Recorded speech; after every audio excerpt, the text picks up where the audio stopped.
Hello mga kabayan, magandang araw sa inyong lahat. Kararating lang galing sa trabaho. Nandito ako ngayon sa aming accommodation. Tingnan nyo ang view ng aming accommodation. Ayan, ito ang aming accommodation. Ito ang aming building. Kararating lang natin galing sa trabaho. Pagdating dito, napakalungkot, nakakainip kasi sa room namin 10 kami, 6 kaming Pilipino, sa kasamaang palad nahaluan kami ng 4 na team. So ngayon ako lang mag-isang Pilipino dito. Yung 5 pang araw may trabaho, tapos yung 3 itim nandito na natutulog na. Pareho kami pang gabi. Pagbukas mo ng pinto, naku, Diyos ko, maalingasaw na. So nakakawalang gana. Nagugutom na sana ako, kaso wala, sama at nang nasinghot ko pagbukas ko ng pinto. So lalabas tayo, sisinghot tayo ng sariwang hangin. Bahala na kung saan tayo makarating, pero dito sa accommodation wala ka namang mapupuntang iba dito. Lalabas tayo guys, titingin-tingin tayo doon, sisingaw tayo ng sariwang hangin para may mga puno doon sa kabila, punta tayo doon. Tara guys, tapos baka may makainan doon na lang tayo magkumain. Wala talaga, ang sarap pa naman ng baon ko, bagong saing na kanin.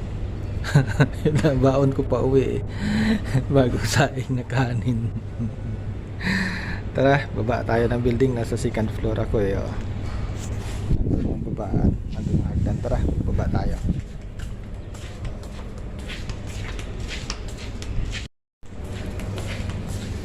Yan, yun ang aming hagdan, pababa ng aming building.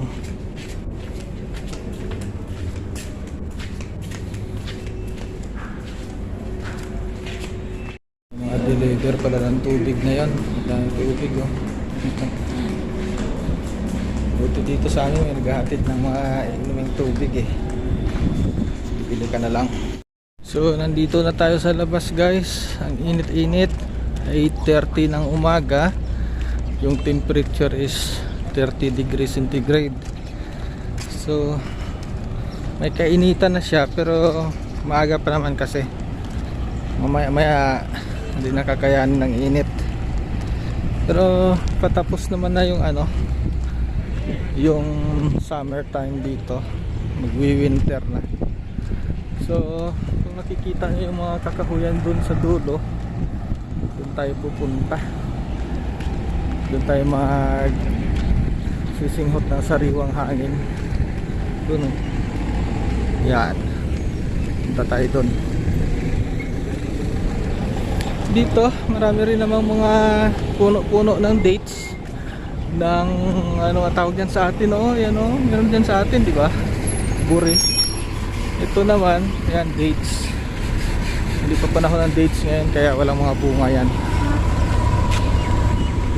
So bago natin marating yung kakahuyan doon, dadaan muna tayo dito. Yan, ito puro accommodation yan, mga building yan ng mga trabahante. Para kasi siyang dito lahat ng mga nagtatrabaho sa city, dito kami itinapon, dito kami nakatira. Ayan, yung aming nag-iisang mall. Nag-iisang mall dito sa lugar na to. Tapos puro na yan parking, puro mga building yan. Ayun, ayun naman palengke, supermarket, hypermarket yan. Doon tayo nang galing sa building na yon. Doon ako nakatira. Ayun, puro parking na.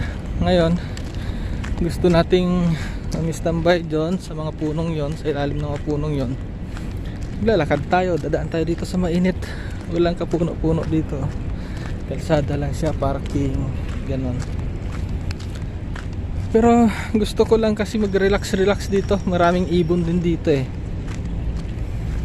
Saka nag-iisa ako sa kwarto, nakakalungkot, nakakainip. Hindi ako umuwi dun sa city, dun sa mga pamangkin ko. Mas maganda sana dun. Kaya lang minsan kasi umuwi din ako dito.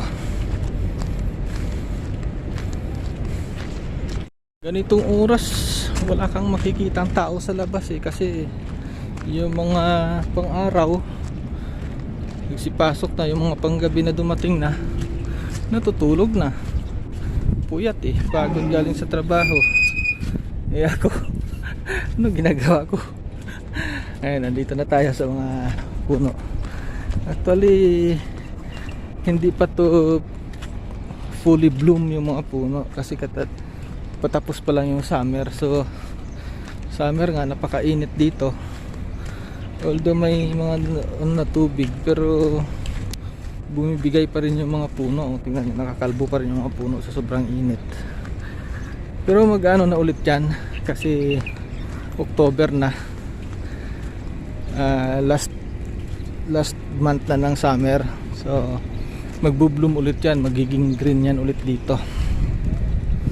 Kaya hanggang doon pa yung mga accommodation, puro ilang hektarya. Ito na puro building na accommodation lang. Ayan. Dito tayo, see? Parang katatapos na nila magdilig oh, kasi may mga sprinkler naman yan dito, water sprinkler na kusang magdidilig. Wala pating mga damo, patay lahat ng damo sa sobrang init. Pero yung iba oh, matibay pa rin naman. Sarap talaga ng hangin dito pag pag may mga puno. Sarap sana humiga-higa sa mga damuhan eh, kaya lang wala pa tayong mga damo, kalbo. Pero punta tayo doon sa kabila mamaya, may nakita akong mga damuhan doon eh. May mga nakahiga nga doon ng isang araw. May mga ibon na lumilipad na. Hindi lang puro kalapati dito, may ibang ng ibon kasi may mga puno. Dito la doon sa labas ng building natin sa baba na puro kalapati lang at bato-bato. Ito may mga puno kasi kaya halo-halo ng ibon na nandito. Although doon sa kabila, doon may mga ibon, may mga kalapati din doon. Ayun po, umiinom siya yan.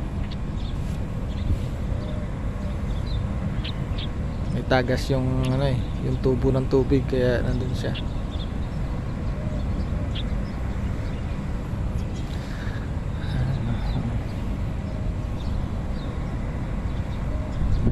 Na agila nakiinom. May kunting tagas eh, kaya dyan sila umiinom. Problema kasi nanginginig yung aking kamay, gutom na kasi ako talaga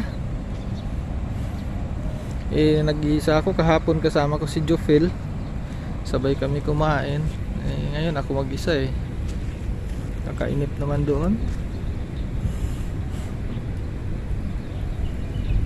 Sarap talaga pag nasa mga puno ka ng kahoy. Lim dito sa kama, malakas yung ihip na hangin, masarap.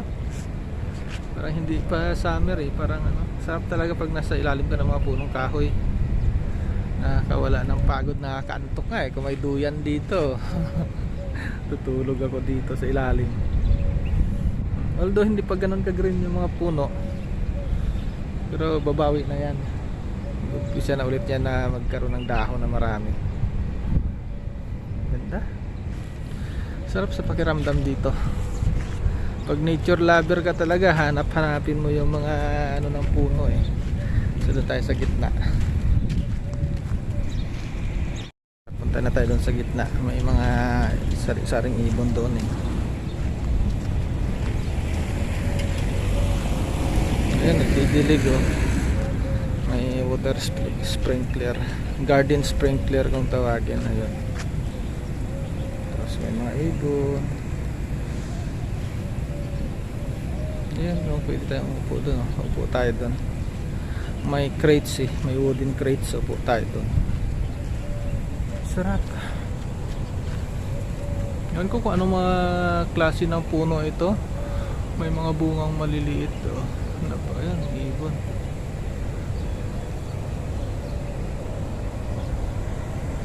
May mga bungang maliliit. Hindi ko lang alam kung nakikita nyo guys. Ayan o.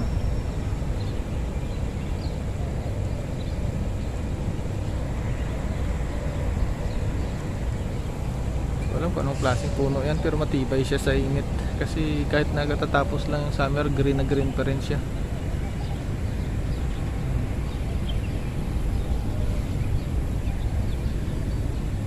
Ayan, nagdidilig. Upo tayo doon, may wooden crates. Ingat ko kung hindi basa yan. Yun, ibon, ibon. Ayun, may mga ibon.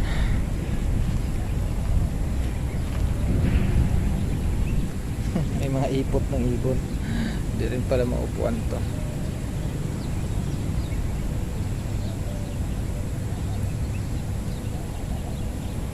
Nakaka-relax talaga dito. Wala naman sigurong mga ano dito, nakatira na kung ano.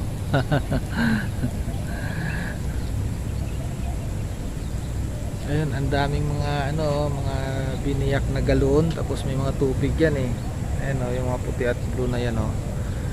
Mga galon yan na biniyak. Tapos may mga tubig, may mga pagkain para sa mga ibon yan. Kasi ang sarap naman talaga panoorin yung mga ibon na nandyan nag-uupo ka na kumakain. Pero ngayon kasi parang wala sila eh, wala yung mga kalapati, baka busog na. Pero mamaya daanan ulit natin yan, punta tayo dun sa ibang part. Mangilan-ilan lang yung mga ibon ngayon.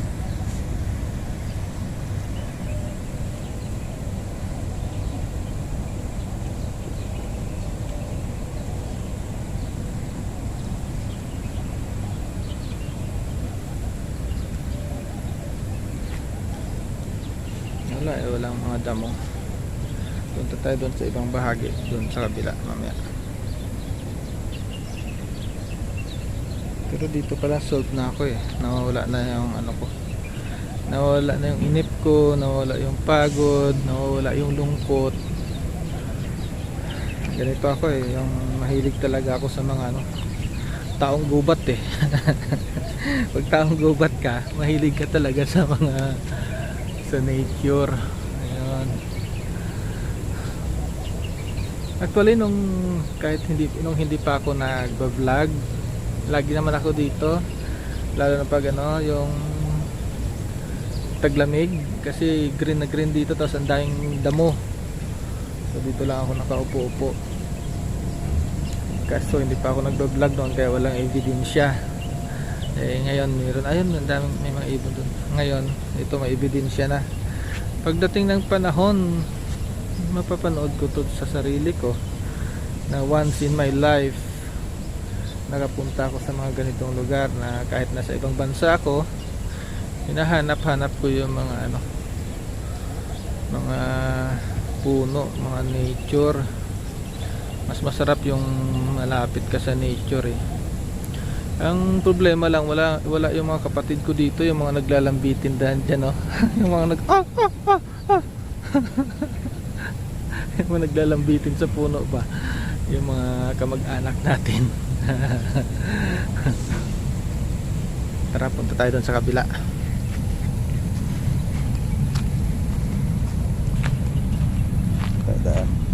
Pati yung mga bulaklak bumigay, hindi kinaya kahit na dinidiligan. Pero babalik at babalik yan, mabubuhay yan.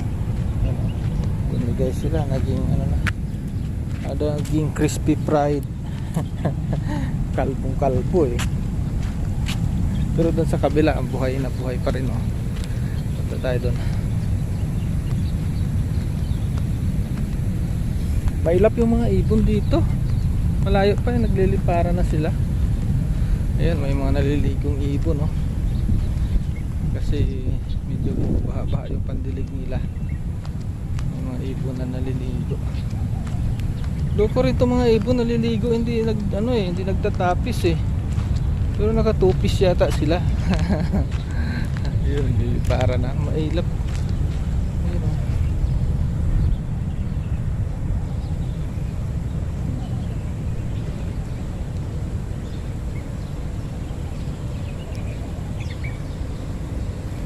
Iwan ko kung naririnig nyo guys yung mga tunog na ibon. Ang ganda, sarap sa pakinggan. Sarap pakinggan ng mga mga ibon nag-aawitan.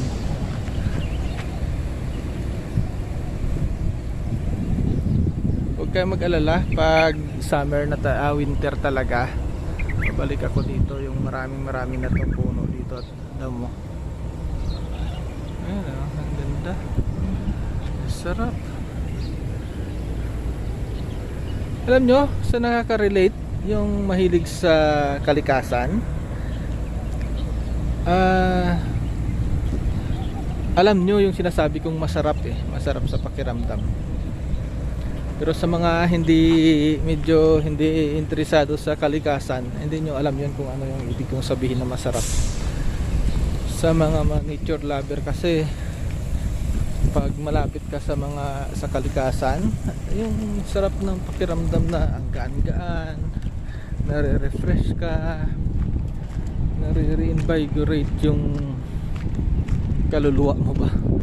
Parang sarap.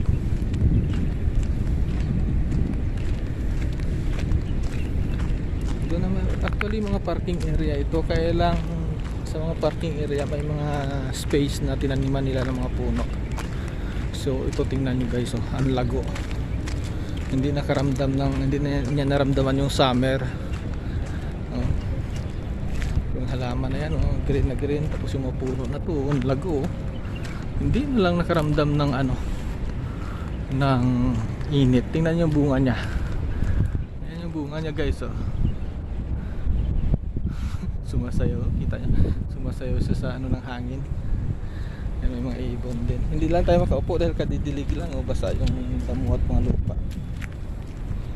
Ito yung sinasabi ko, masarap humiga dito. Yung isang araw, pagdaan ko dito, hindi ko lang na-videoan kasi nagpa-PCR ako, na may nakahiga dito, hindi pa kasi nadiligan kaya nakahiga pa siya. Ngayon kadidilig lang, mababasa naman tayo. Alam nyo guys, nawala yung gutom ko kanina gutom na gutom ako. Nandito ako, nawala na. Mangilan-gilan na taong dumadaan. Mga galing na yan sa trabaho. Yung iba kumain, kasi nandun may mga kainan dun. Doon na rin tayo kakain mamaya. Kakain tayo ng pagkain ng ibang lahi. Wala na kasing dito, wala na yung Filipino restaurant dito, nagsara. Kaya sa tagal ko na rin naman na dito, natuto na rin ako kumain ng pagkain nila. 8 taon na rin ako dito kahit pa paano nasanay na kung ano yung lasa ng kanilang pagkain.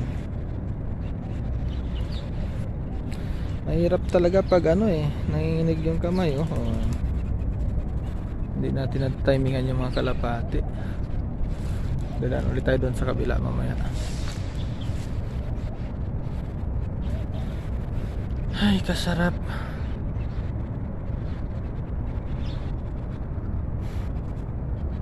Green na green yung mga puno. Yan yung mga dates, wala pang mga bunga. Hindi pa nga namumulaklak. Hindi pa panahon ng dates ngayon Kahit sa liit na yan, yung maliit na date na puno na yan, namumunga na yan. Pero pag nag-umpisa mamunga yan, gagawa natin ang vlog yan. Babalik tayo dito, lapit lang naman, kahit naman saan, kahit doon sa city, doon sa mga pamangkin ko, makakagawa tayo ng vlog doon tungkol sa dates, kasi ang dami ring dates. Kahit saan ka lumingon dito may dates Sa ngayon, ito muna, dito tayo. Sarap. Nawala yung sisinghot tayo ng good energy dito.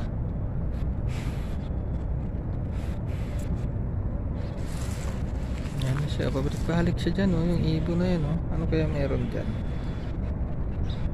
Lumipad na yan siya, bumalik siya dyan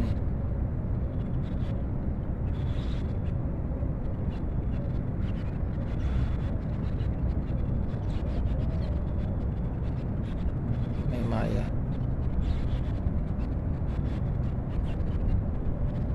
Wala lang akong dalang pagkain. Sa susunod magdadala tayo ng pagkain nila. Bibili tayo ng pagkain ng ibon, tapos dadalhin natin dito. Bigla ako nakabili, nawala sa isip ko. Kumaya na to, napakailap eh. Makita lang, alam yata na binibidyoan eh.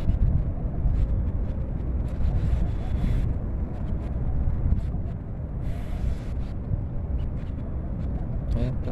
Ito naman nagliligawan yung dalawang yun oh.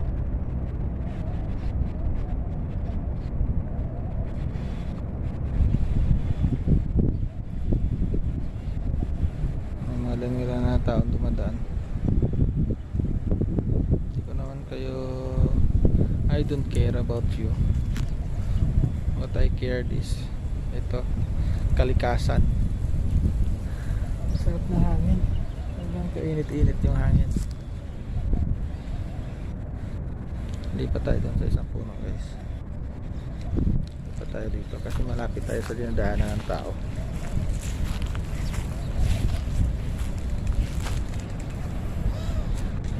Ilan puno lang to? 1, 2, 3, 4. Pero napakalago.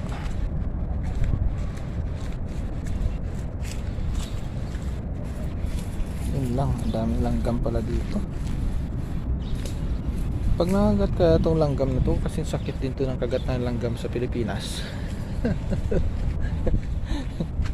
Kasi tunog ng ibon, kasi tunog din ng ibon sa Pilipinas eh.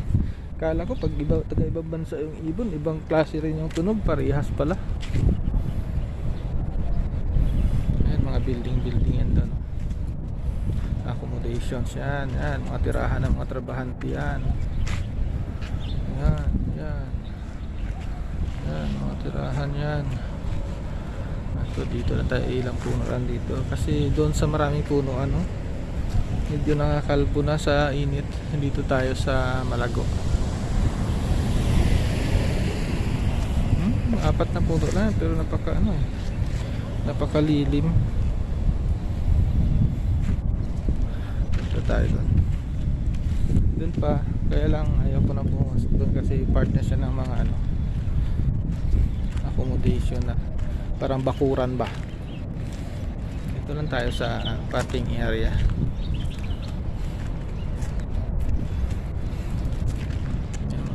Yung ilan na ito, mga busog na siguro to kasi yung mga kalapati doon wala eh.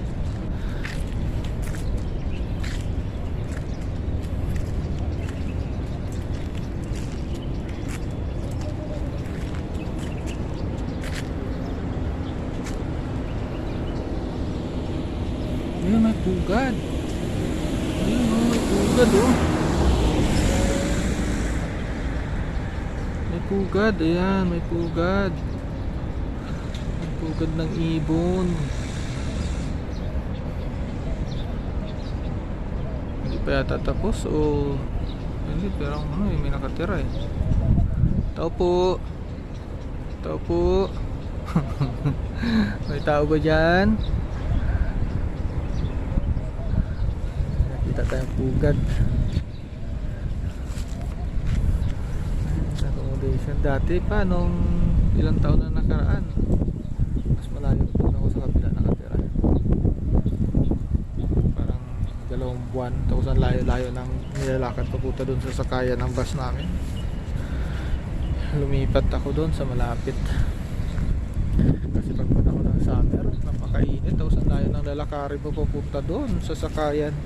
Kasi yung mga bus namin doon lang nag-aabang eh. Eh, layo ng lalakarin mo.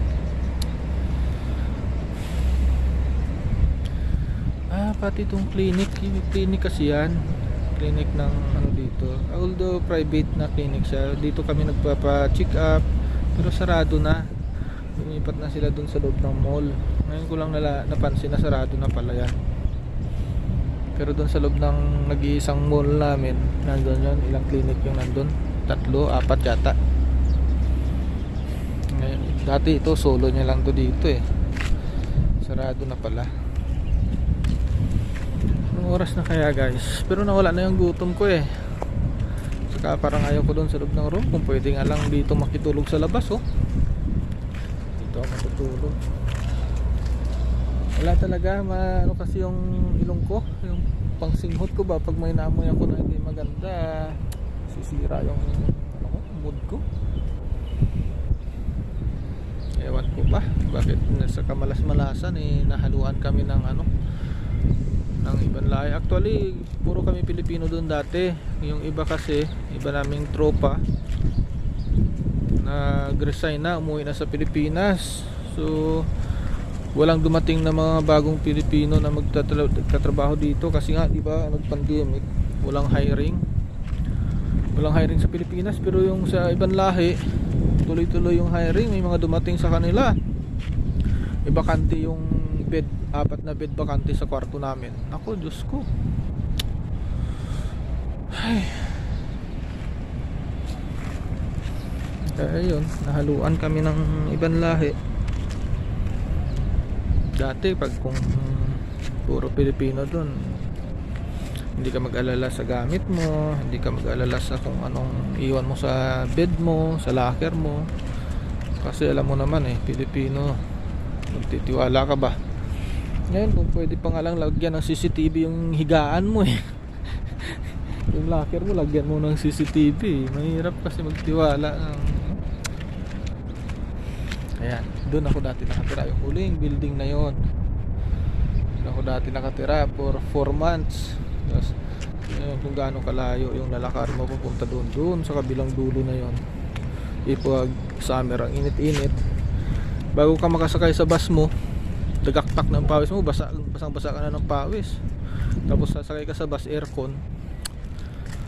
Kaya hindi ako nakatiis, lumipat ako doon sa building sa malapit doon. Buti may mga tropa din, may mga kaibigan din naman tayo na may bakante sa room nila. Kaya nandun tayo ngayon. Tara, kain na muna tayo guys. Dito na lang ako magkakain sa kinainan namin ni Jufel kahapon. Balik na tayo. Tapos natin kumain, video ulit tayo. Dito tayo hanggang makaramdam tayo ng antok. Ayun, yung mga kalapati pala nasa bubong ng building sa bubong ng simbahan, ng mosque. Ayun, ang daming kalapati na naman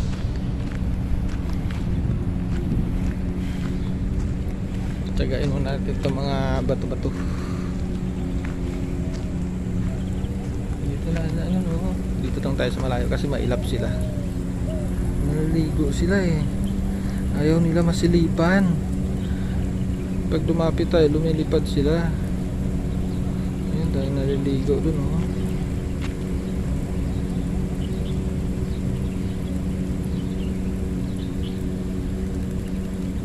takot masilipan pag lumapit tayo, nagsisipagliparan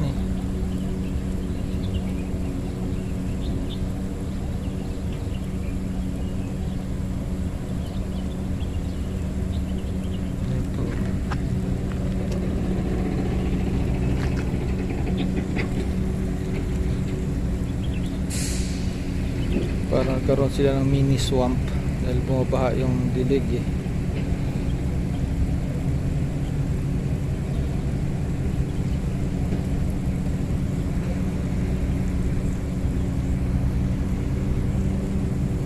Tara guys, doon tayo sa mga kalapati. Tayo makain ng kalapati. Ayun naliligo sila daming naliligo. Ayaw lang nila masilipan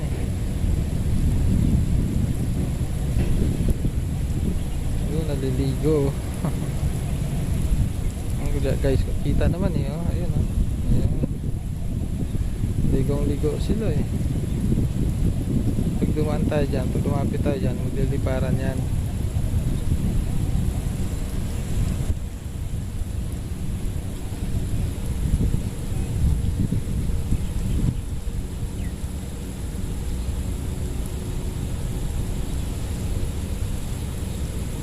Hirap talaga, nanginginig yung kamay ko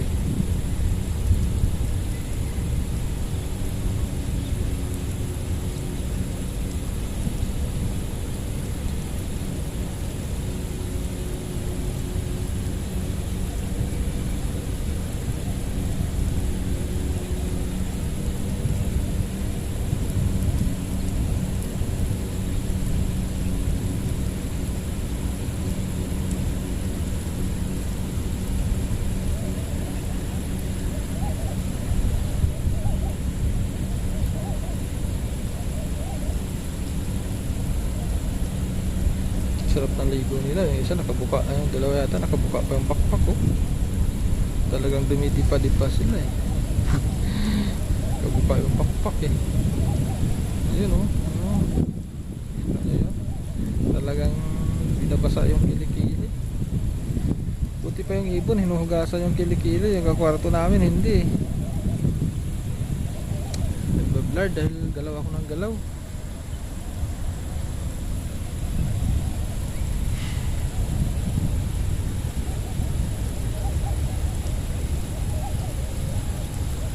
Sarado tayo sa kabila. Yan natin, iwas na tayo. Huwag natin silang disturbuhin. Tayo sa malayo dadaan para hindi naman sila madisturbo. Naliligo sila eh.